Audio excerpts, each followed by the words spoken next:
Well, the Nebraska State Fair saluting veterans this year, and one of those is Robert Briseno. He is one of the grand marshals in the parades that happen out here at the Nebraska State Fair, and also taking part in the veterans ceremony that's coming up in a few days.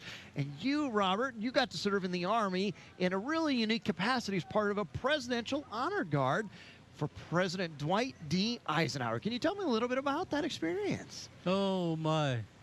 I can't do it in 5 minutes. Yeah, right. No, I was very fortunate to be chosen as one of 10 at Colorado Springs, Fort Carson, to go to Washington to try and become a member of the old guard. Yeah. Not because I was chosen was I automatically in. Sure. No, after they work with you 6 weeks, they know if they want you there or they can't use you, and they'll send you somewhere else. If I would be here the rest of the afternoon telling you the requirements that you have to meet to be able to get in there.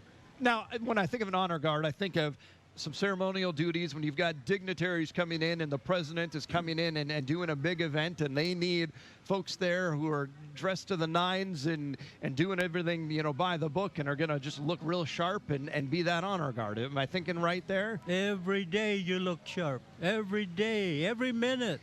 You don't step out of line or you're gone.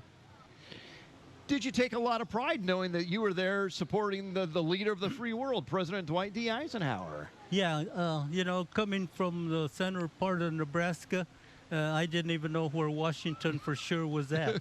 And so it was all a big deal for me, just being able to be chosen to go there to try to be a member of the old guard. But I succeeded, and I stayed.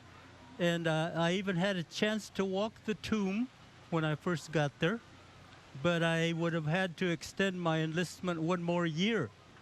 And at that time, the military didn't look like the future for me. Sure. So I turned it down. Today, I probably would have went the other way. Sure. Now that I know what an honor that was.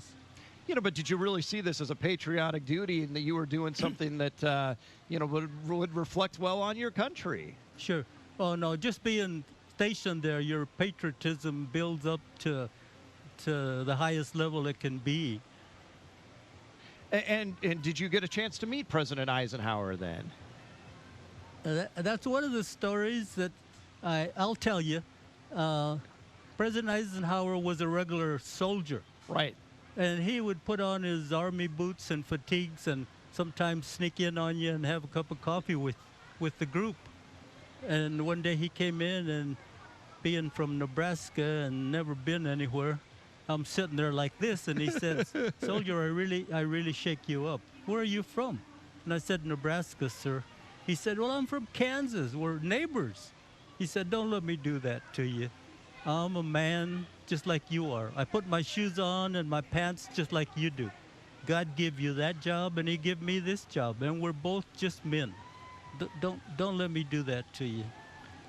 Did that kind of put you at ease a little bit, knowing Well, sure that? it did. And I was going to say he was from Kansas. It was our neighbor, so he maybe felt a little connection there. You bet. You bet. Well, very good. Well, speaking of the State Fair, you get to serve as a Grand Marshal and ride on a float. And then also we've got a veterans program coming up, and you're going to be there for that as well. Yes. Yes, I have the honor to meet a speaker that I don't know how you got a hold of him. He is so learned on the beginning of the tomb and how it was formed, and he walked the tomb for years, and he ended up being the commander of the people walking the tomb. So he's going to have a lot of stories. What time I was there is a minute drop in the bucket as to what he will have to say. Very good. Well, yeah. Robert, thank you for your service, and thank you for coming and joining us here at the State Fair. Thank you. Thank you for inviting me, and let's see what happens. All right. Robert, thanks so much. You bet.